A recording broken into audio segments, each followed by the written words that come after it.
Hey guys, okay, so I'm going to make a DIY Red Tiger Balm. And the reason being is because I'm old and my lower back is spasming. So that's the reason.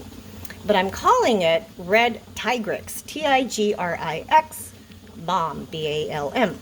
And the reason why I'm calling it Tigrix with an R-I-X is because if I said tigress, that would be the diminutive ending that normally is attached to the female race, pretty much all species. So I'm reclaiming it for the female tigers out there by using Tigrix. I know. I'm an old school feminist, what can I say? So here are the ingredients. Okay, we've got coconut oil, we've got hemp butter, we got panyan butter, castor oil from Aromatics International, argan oil, hemp seed oil, arnica oil from this great gal, M's Herbals. She's awesome. We've got the wild crafted St. John's wort from Aromatics International, again from M's Herbals, pure calendula oil, evening primrose, and the vitamin E.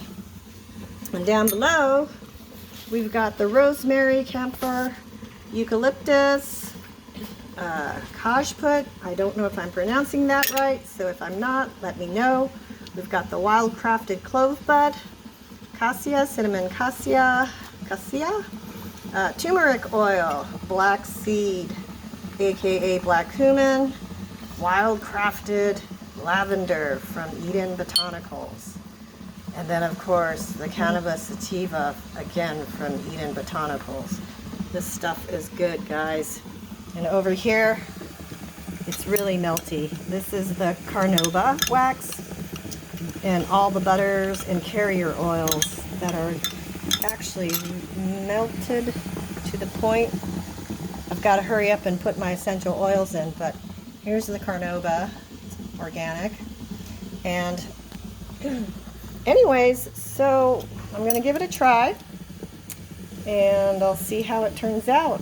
And this is actually a shout out to Liz Connolly, because I'm also thinking of her, and we'll be giving a sample to her. So everyone take care, be safe, and be well.